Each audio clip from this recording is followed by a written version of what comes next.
American writer William Faulkner once said, "To understand the world, you have to understand a place like Mississippi." But that's easier said than done, unless you discover it from the air. Soar over its vast, fertile delta, ancient trails, and sunlit Gulf Coast, but also the devastation wrought by its surging floods and terrifying tornadoes that can level entire towns. It's here where America's great river deposited the planet's richest soil that once grew the cotton that clothed the world, but that gave rise to centuries of struggle and the birth of the blues. It was in a small Mississippi church where a young girl named Oprah first discovered her talent to entertain. In centuries past, dancers here celebrated the great Sun King. Now, hot rodders celebrate the king of rock and roll. On Mississippi soil, civil rights leaders were born, and Civil War defeats are still mourned. But that's just part of this southern state's story. It's also where 21st century soldiers mobilize to be deployed around the world. And America's future in space is just one launch away. All this in a place called Mississippi.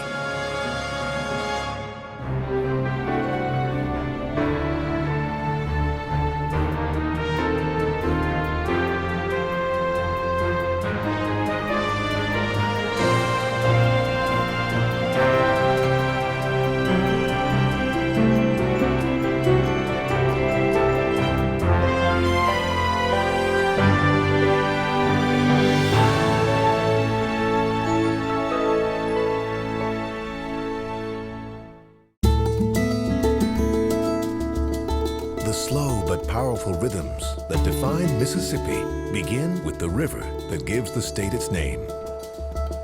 Called Father of Waters by the Native American Ojibwe tribe, the Mississippi rolls some 2,350 miles through the heartland of America. Virtually every raindrop that falls between the Appalachian Mountains and the Continental Divide eventually finds its way down this mythic waterway. The river's course, in most places, marks Mississippi's western border. It moves goods, deposits fertile soil, and has played a strategic role in history. But when the Big Muddy overflows its banks, it ravages crops, homes, and lives.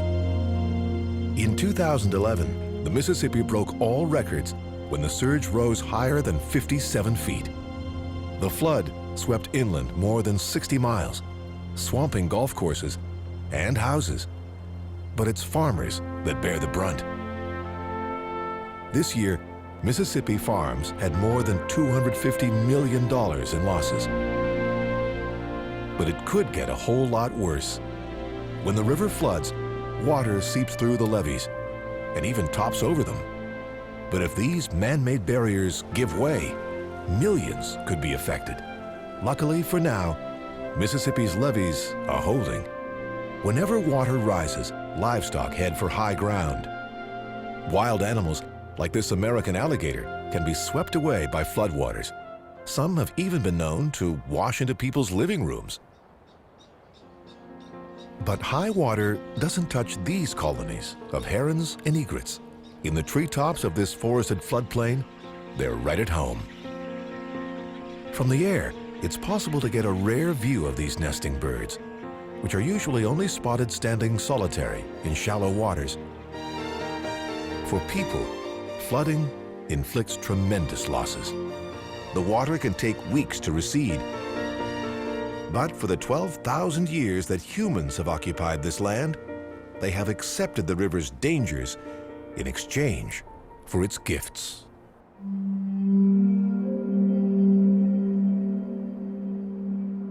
Centuries before Europeans arrived, Mississippi's original inhabitants, the Natchez people, built this earthen structure. Attracted by the river, fertile soil, and warm climate, they settled here in what's now southwestern Mississippi. Skilled at agriculture, their population swelled. This giant earthen structure covers 8 acres. Called Emerald Mound, It's one of the largest Native American ceremonial mounds in the country.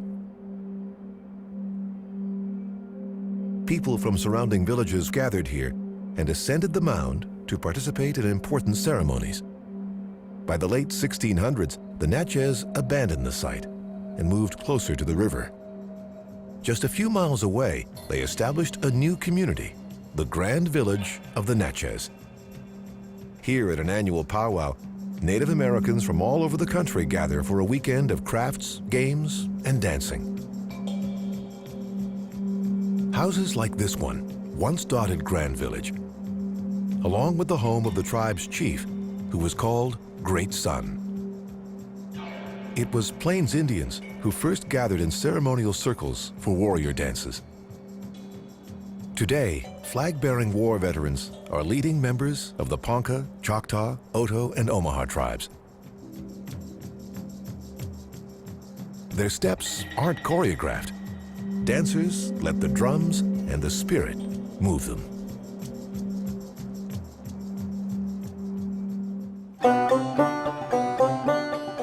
Grand Village grew to become the prosperous frontier port of Natchez. Today, residents take their daily exercise past the once notorious Natchez Wharf. In the 19th century, boatmen disembarked here to spend their pay in the saloons and brothels of the dockside area. According to Mark Twain, this street was once overrun with drinking, carousing, fisticuffing, and killing. But this little trading port has another more surprising history. At one point, more than half of the millionaires in America lived in this small city on the bluffs of the Mississippi. That's because by the mid-1800s, the cotton gin and slavery had made the South rich, and Natchez had become a primary cotton hub and slave market, making the town wealthier per capita than any other in the nation. In 1862, during the Civil War, Natchez surrendered to Union forces and remained largely undamaged. 500 antebellum structures survive here, more than in any other town in the South. Some, like Dunley Historic Inn, stand as a monument to the days when cotton was king. But others look more like relics of a lost civilization.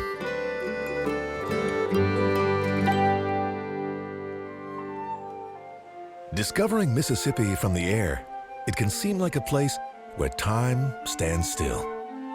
Especially here at Longwood. In 1860, a wealthy cotton planter named Dr. Haller Nutt had plans for an opulent 32-room mansion. It was designed in the shape of an octagon, a popular trend at the time. But the next year, when the Civil War broke out, the workers dropped their tools and fled, leaving their job only half done. To this day, the interior of this grand house has never been completed. But that didn't stop producers from using it as the home of the dangerous and powerful vampire king of Mississippi in the television series True Blood.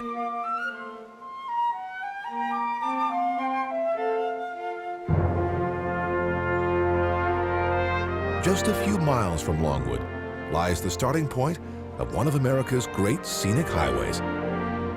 This is the Natchez Trace.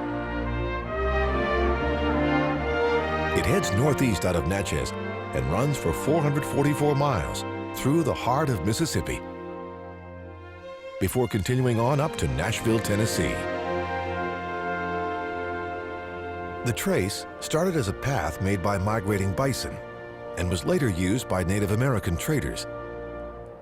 In the 19th century, rivermen from Ohio used the Trace to return home by foot after delivering their goods to Natchez. Flush with their profits sewn into deerskin bags, these travelers were easy prey for a colorful array of thieves and outlaws that plied their trade all along the Trace. The most notorious of these were the Harp brothers, who have been called America's first serial killers.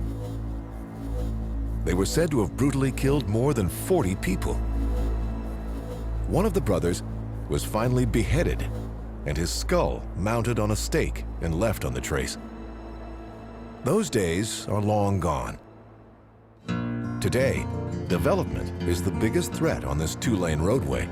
It's one reason the National Park Service has banned billboards and works to ensure that the forests all along the trace remain intact.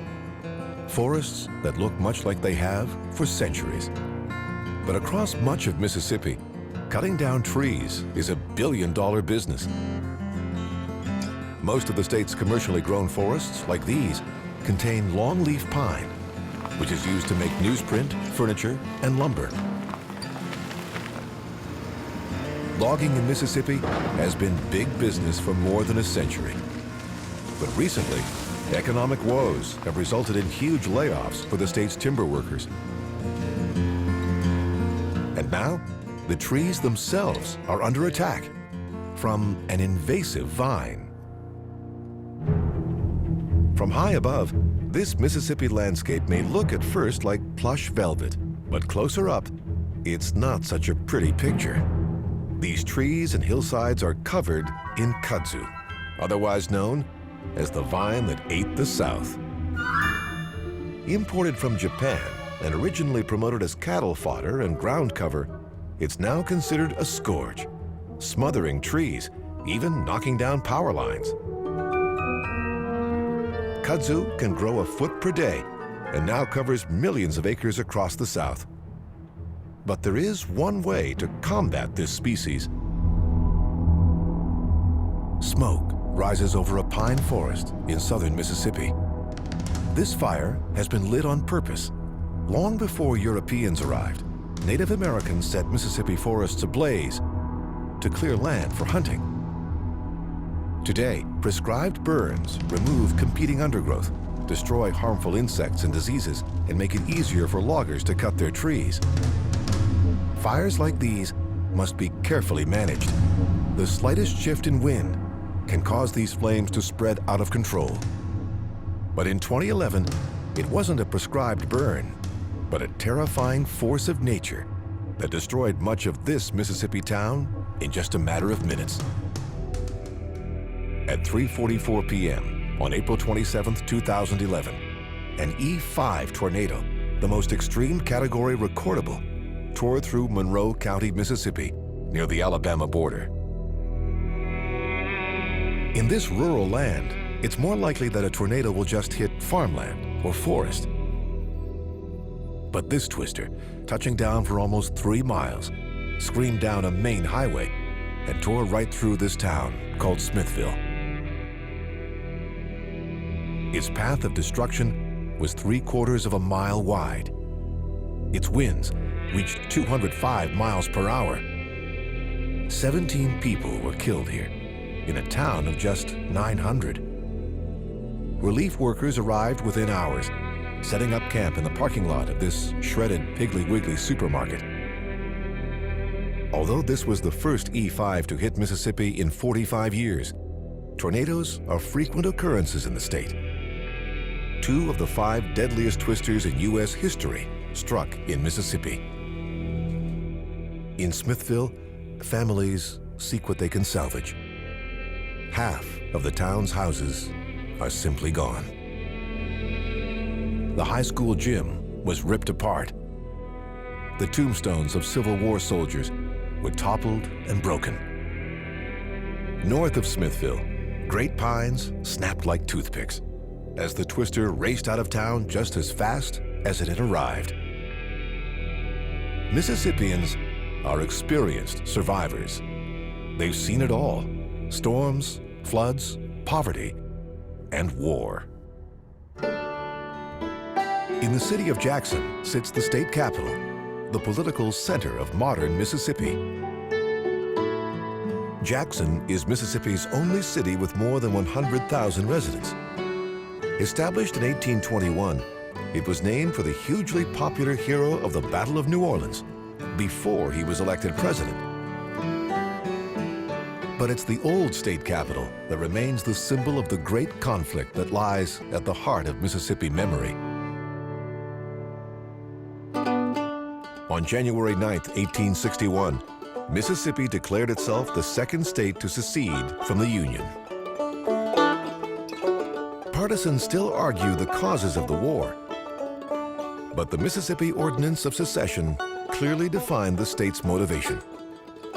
It was read aloud from this second-story balcony. Our position is thoroughly identified with the institution of slavery, the greatest material interest of the world. After it was read, celebrations rang out on the streets below, but not for long. Civil War battles soon raged all over the state, and the cities of Port Gibson, Jackson, and Vicksburg became key battlegrounds in what's known as the Vicksburg Campaign. By 1863, Confederate forces at Vicksburg were still in control of the lower Mississippi River, which is why President Lincoln told his advisors, "Vicksburg is the key. The war can never be brought to a close until that key is in our pocket." On April 30th, General Ulysses Grant and his Army of the Tennessee crossed the river from Louisiana and began the invasion of Mississippi. When they reached Port Gibson, the general and his men might have wondered at the gold hand pointing to heaven. This newer version still caps the spire of the First Presbyterian Church. The Union troops quickly overcame the Confederate forces here, but Grant spared most of Port Gibson itself, reportedly calling the town too beautiful to burn. Still today, many of its houses look just as they did more than a century ago. The victory at Port Gibson enabled the Union Army to continue on toward Jackson. Grant hoped to destroy key railroad lines and neutralize the capital. On May 13th, a Confederate general sent to protect Jackson arrived in the city by train. After reviewing his inadequate defenses against the approaching enemy, he wired his superior, "I am too late." The next day, the Confederates evacuated Jackson as Grant's troops marched in. They set most of the city ablaze, but spared the deserted governor's mansion so it could serve as a hospital, and raised the stars and stripes over the old state capitol. With Jackson burning, Grant was now ready to march on Vicksburg. 3 days later, as Union forces moved west, they met Confederate resistance here on the banks of the Big Black River. Overwhelmed by Northern numbers, the Southerners retreated over a bridge that stood near this one. Many of them were captured or drowned trying to swim the river. Confederate commanders set fire to the bridge, which helped buy the survivors time to reach Vicksburg and prepare for the coming assault. The legacy of that campaign still permeates the city. Lincoln's phrase that Vicksburg was the key to the South is now used as a tourism campaign. When Grant finally reached the city, he ordered a series of immediate attacks. But his forces were repulsed, suffering heavy losses. Grant decided that cutting off supplies and laying siege to the city was the best hope for victory. Day and night, Union forces shelled Vicksburg. The courthouse was a favorite target, but more for its symbolic rather than strategic value. Most of the key battlegrounds lay here, in what's now the Vicksburg National Military Park, which commemorates the siege and defense of the city. While Southern troops fought bravely, their efforts could not replenish dwindling supplies of food and water. After 47 days, with Vicksburg's defenders facing starvation, Confederate General John C. Pemberton surrendered to Ulysses Grant, here under an oak tree, which was later cut down to make souvenirs. The Confederates marched out on July 4th, 1863, one day after Robert E. Lee's defeat at Gettysburg. In a letter to his wife, a Confederate soldier wrote, "News reached here that Vicksburg has gone up the spout. If it has, we had just as well quit and give up the Confederacy." Indeed, the entire Mississippi River, from Cairo, Illinois to the Gulf of Mexico, was now under Union control.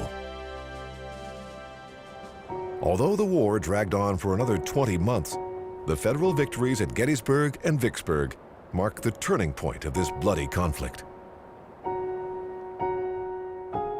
The defeat of the Confederacy was a crushing blow to the South, economically, culturally, and psychologically. Following the July 4th defeat, Vicksburg did not reinstate Independence Day celebrations for more than 80 years, until 1945.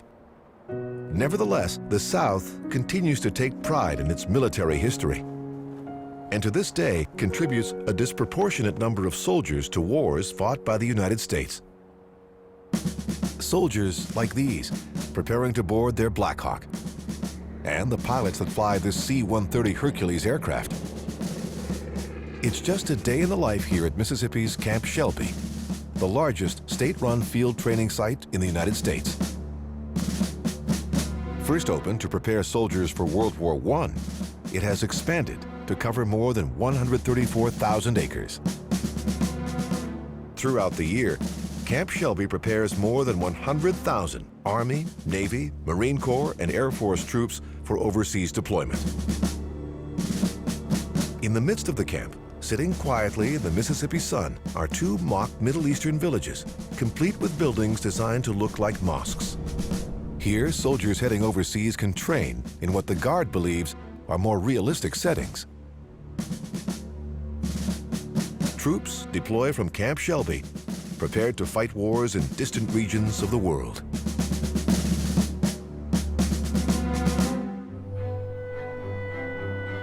But soldiers aren't Mississippi's only native sons and daughters to leave their mark on history. One of the most loved entertainers in America started her remarkable journey in the rural town of Kosciuszko, just off the Natchez Trace Parkway, northeast of Jackson. 50 years ago, this white clapboard community center was a church. Inside, a precocious 3-year-old named Oprah Winfrey was encouraged to stand and recite Bible passages to the congregation. Oprah remembers, and all the sisters sitting in the front row would turn to my grandmother and say, "Hattie Mae, this child is gifted." I heard that enough. I started to believe it. Oprah spent her first 6 years on her grandmother's farm just down the road. Some of her family members are buried in this cemetery.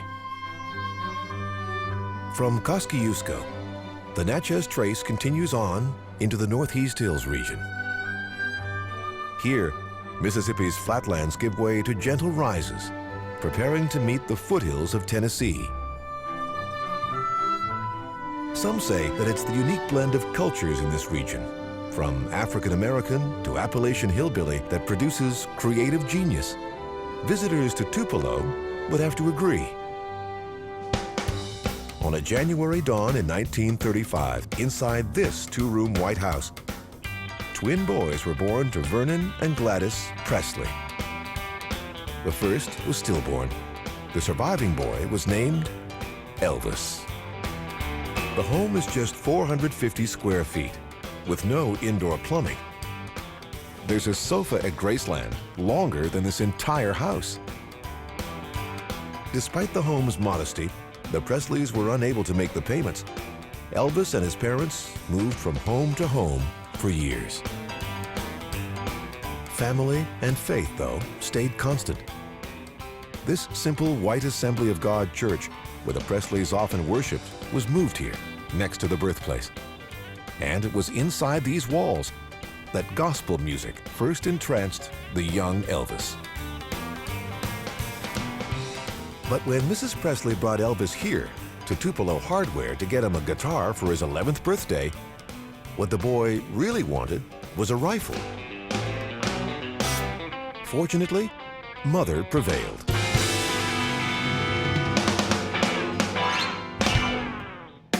The people of Tupelo, of course, relished their link to the king. Every spring, townspeople here combine their love of rock and roll and their infatuation with cars in the annual Blue Suede Cruise. They may look like Matchbox cars from the air, but they are full-scale classics and hot rods, gathered in the parking lot of the Tupelo Automobile Museum. It's a car lover's paradise. The long line of beauties moves out on Saturday morning to parade through downtown Tupelo.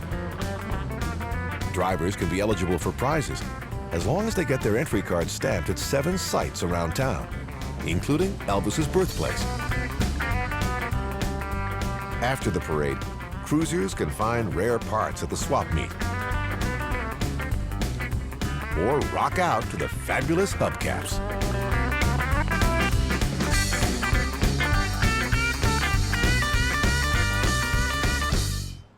An hour's drive due west from Tupelo, the spotlight shifts from rock and roll royalty to lions of literature. This is Oxford, Mississippi, on the day of the annual Double-Decker Arts Festival.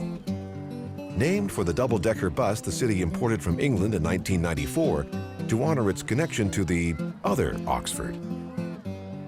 The Oxford Town Square, dominated by the Lafayette County Courthouse, embodies the complexity of Mississippi culture and history.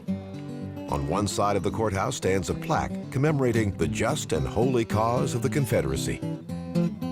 On the other side stands Square Books, one of the most beloved independent bookstores in the country. Shelves are filled with the works of Mississippi writers, Eudora Welty, Tennessee Williams, and Richard Wright. Novelist Richard Ford observed that his home state produced so many writers because it is so complicated, it takes that many to interpret it. In Oxford, the town favorite is Nobel Prize-winning novelist William Faulkner. Tucked within this grove of oak and cedar trees is Rowan Oak, the antebellum house where Faulkner lived for 40 years. Here, he wrote the classics Sanctuary, Light in August, Absalom, Absalom, and Go Down Moses. His plot outline for The Fable remains penciled on his study wall. Faulkner said that his own little postage stamp of native soil was worth writing about, and that he would never live long enough to exhaust it. Just about anywhere you go in Mississippi, there are stories to tell. Like that of Rodney, which was transformed from a bustling port city to a ghost town, just because the mighty Mississippi changed its course. And then there are these ghostly columns that look like the ruins of a Greek temple. This once elegant mansion was the centerpiece of the 2,600-acre Windsor plantation. It had 25 rooms and a dairy in its basement. Windsor survived the Civil War, but was brought down by a stray cigarette at an afternoon party.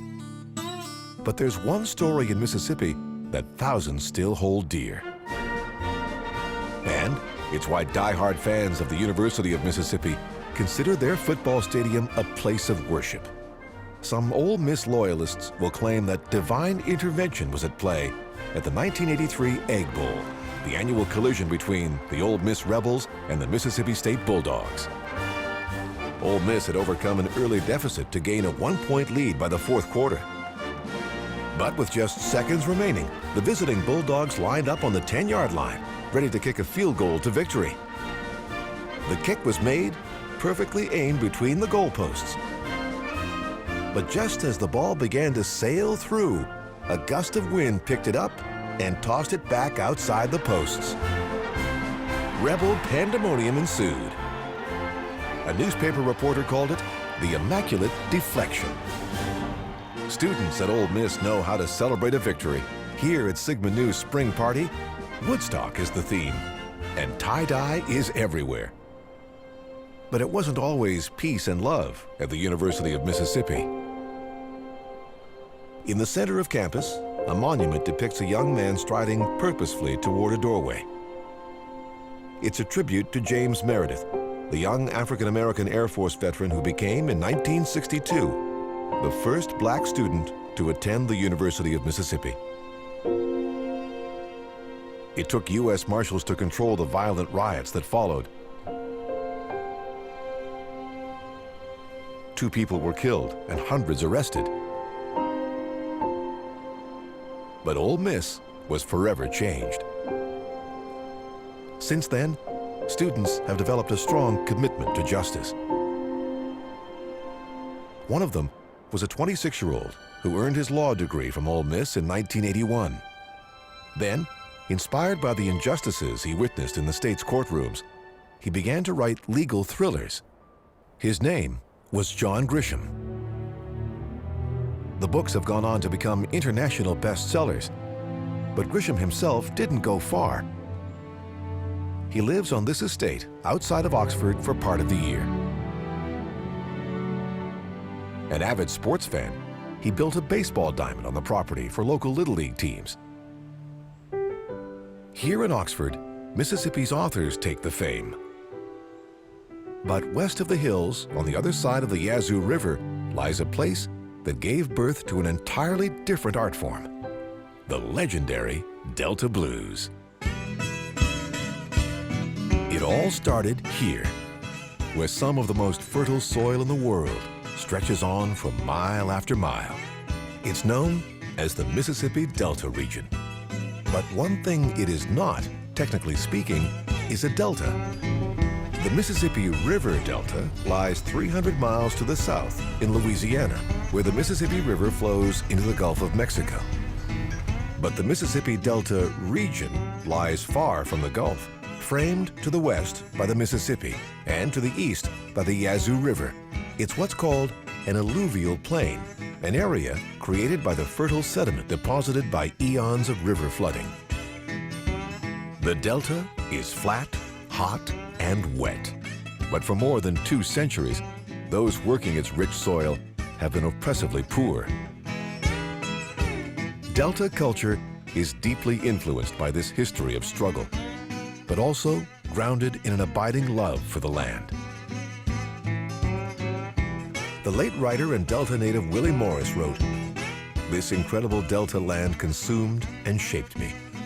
I love it beyond all measure, and I fear it too.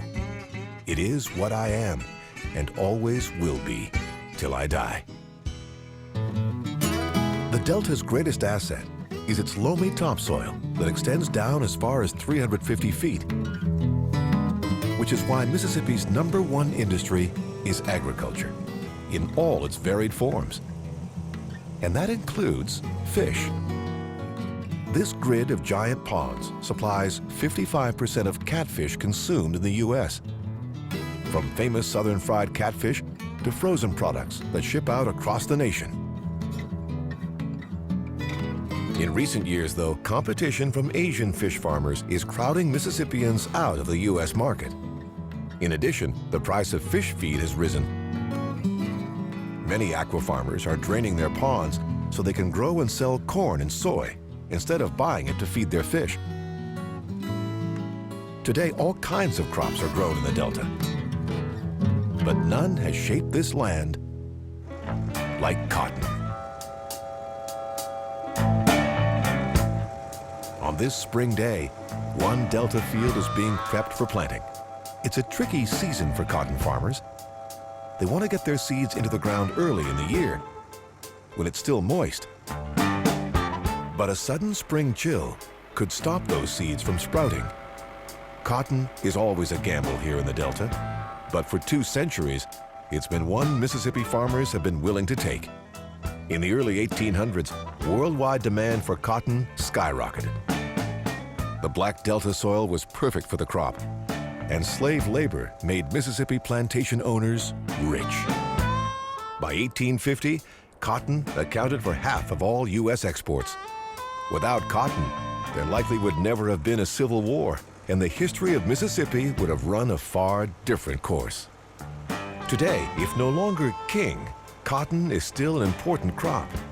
Mississippi ranks second to Texas in cotton production, and 80% of the state's crop is grown right here in the Delta. But as soon as the seeds go into the ground, they're attacked by weeds. The best way to tackle these pests is from the air.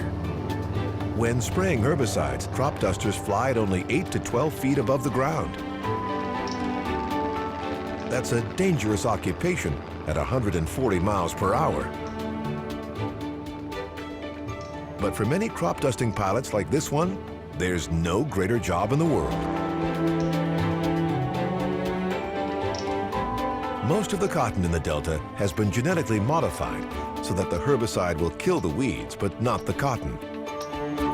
But it can also kill other plants, insects, and birds. Farmers get no easy answers. Despite mechanization, the work is still physically demanding. And between the weather and the weeds, it's always a game of chance. Long before today's crop dusters and tractors, Mississippi's fields were all tended by hand. First by slaves, and then by dirt-cheap labor. These shacks once housed sharecroppers. They'd work the land for a share of the profits.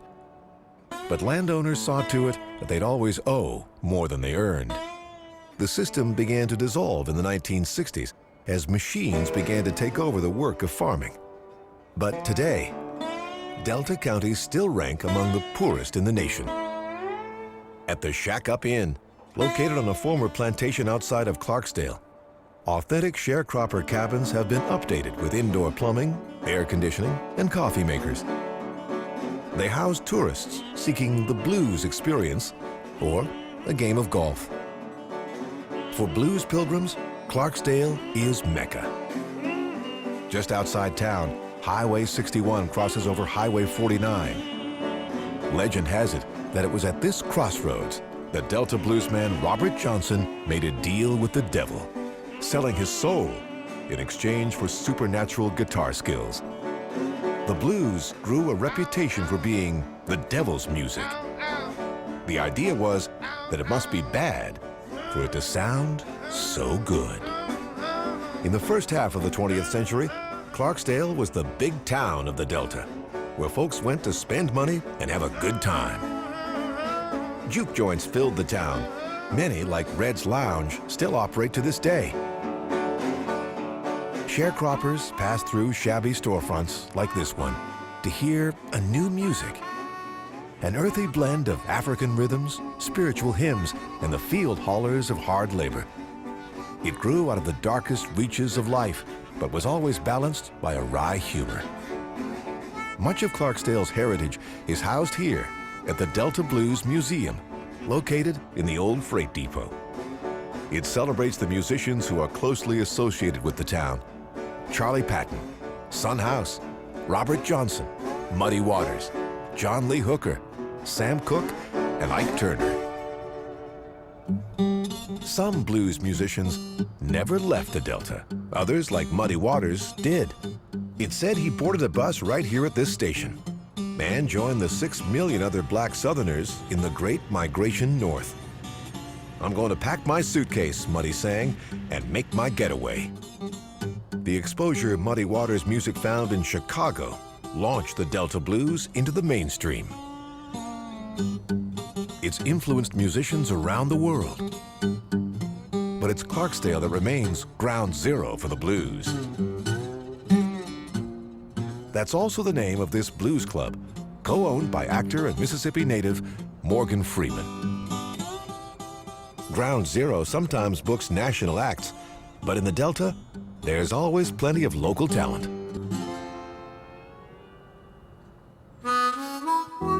In 1967, native singer-songwriter Bobby Gentry sang of this river, the Tallahatchie, in the hugely popular ballad Ode to Billy Joe. In the song, Billy Joe McAllister jumps off the Tallahatchie Bridge. But the real tragedy of the Tallahatchie took place 12 years earlier. In the summer of 1955, 14-year-old Emmett Till traveled from Chicago to visit his mother's family here in the tiny town of Money, Mississippi. This decrepit vine-covered building was then the busy Bryant Grocery. On August 24, 1955, after the young Emmett went inside to buy bubble gum, the store's owner, a white woman, quickly left. Some believe she was upset because Emmett had either whistled at her or touched her hand or waist. A week later, Emmett Till's mangled body came to the surface of the Tallahatchie. The woman's husband and brother-in-law had taken Emmett from his bed in the middle of the night. The two men were tried for murder here at the Tallahatchie County Courthouse, but they were acquitted after just 1 hour of jury deliberation. The next year, in a paid interview for Look magazine, the two men admitted killing the Chicago teenager. The national outrage that followed marked a defining moment in the rising civil rights movement. "When you live in Mississippi," wrote Willie Morris, "you cannot escape race, because it is in its deepest, convoluted being and in the very soil."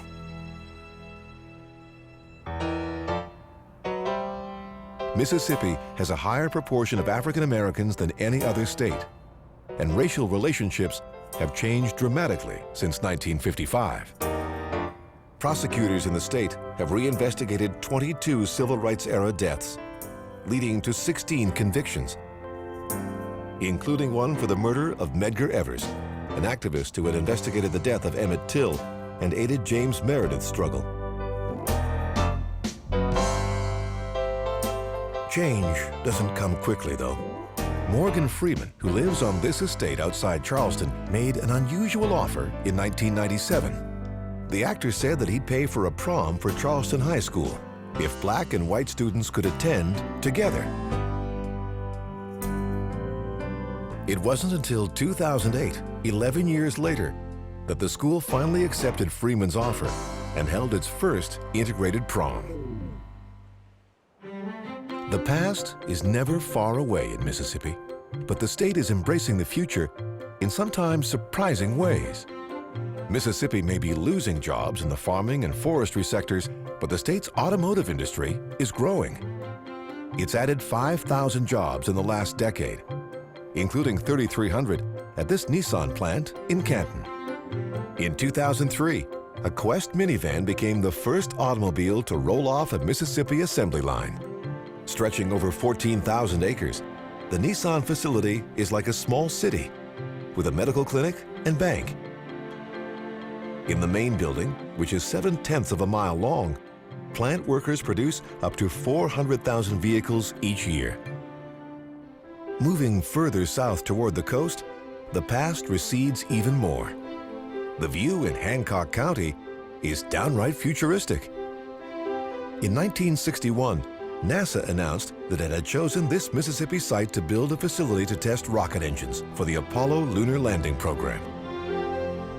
Locals were fond of saying, if you want to go to the moon, you first have to go through Hancock County, Mississippi.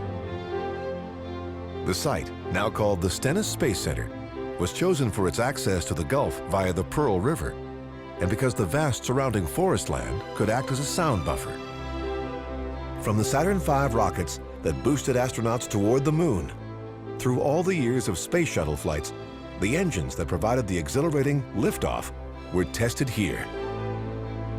Now, for the first time since the 60s, a new test stand is being built at Stennis. 2,000 tons of steel encase an enormous chamber. Inside, NASA will test its next generation of rocket engines, which may someday carry humans into deep space. In 2005, these towering test stands survived the howling winds of one of the worst storms on record in the United States, Hurricane Katrina. But more than 90% of the structures that used to line Mississippi's once pristine coast weren't so lucky. Natural forces have always battered Mississippi's 44-mile-long Gulf Coast, wedged between Alabama and Louisiana.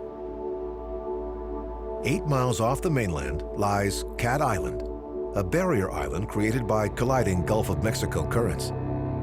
The island reportedly got its name from resident raccoons that French explorers mistook for cats.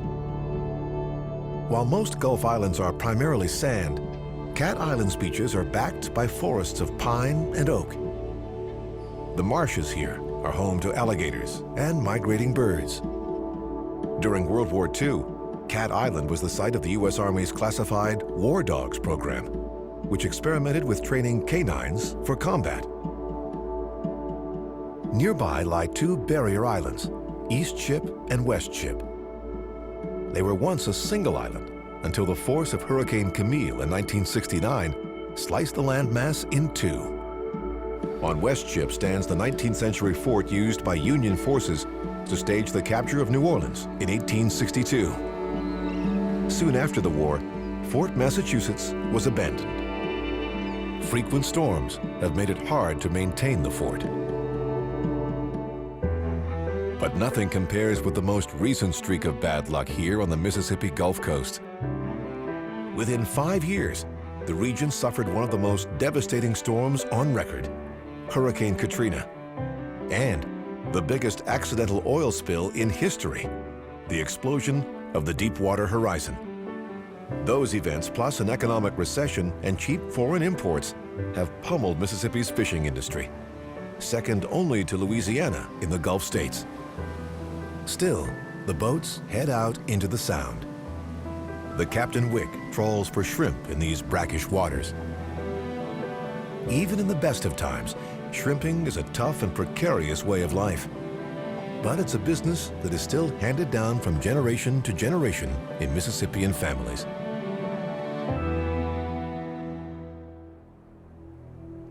Despite the blows suffered by the fishing and tourist industries during the 2010 oil spill, the state's residents express strong support for continued offshore oil exploration and drilling. This giant drilling rig is being built on the banks of the Mississippi River. The 3 unfinished tower-like structures are actually the rig's legs. When in place, they will anchor the huge floating platform to the ocean floor. The completed rig will be pushed and slid into the Mississippi and then towed downriver to its final destination in the Gulf.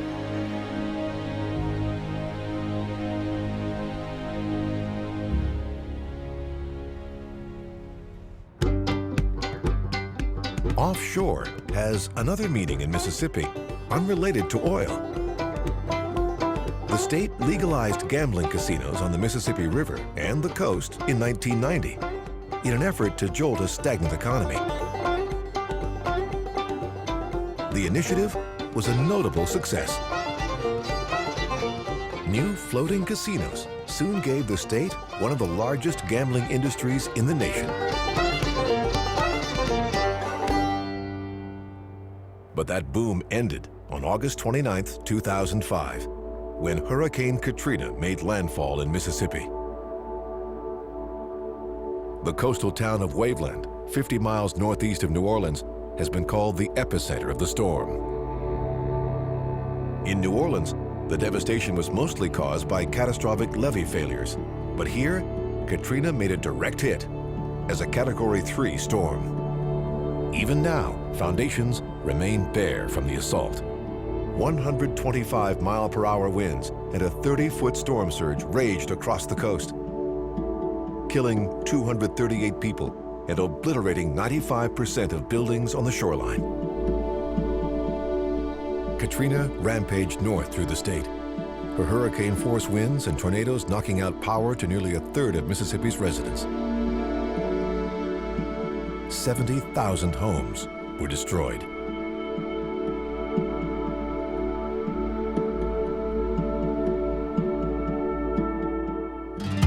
Shock eventually gave way to rebuilding. Mississippi's restoration has been called a model for disaster recovery. The state channeled $5 billion in federal funds to housing, infrastructure, and economic development. This new Bay St. Louis bridge replaced the old one destroyed by Katrina. Just 20 months after the storm, the new bridge was completed, 55 feet taller this time, in the hope that it will withstand the next great surge. When the roadway reopened, coastal communities were reconnected. And once again, freight trains carrying the Gulf Coast's paper and petroleum products are rolling out across the nation. Standing in the median of Highway 90, the Biloxi Lighthouse could hardly be a more fitting symbol for this Gulf Coast community, or Mississippi in general. The cast iron structure has withstood more than a century and a half of hurricanes, frequently damaged but never destroyed, linked to the past but standing resiliently to meet the future. Mississippi, land of warmth and hospitality. coexisting with a sometimes tortured history.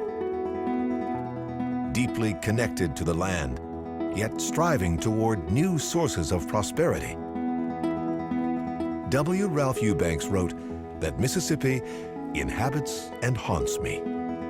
Its music and rhythms, both the joyful and the melancholy, have followed me my entire life, even when I tried to run away from them. Mississippi inspires a passionate connection in those who claim her as their own.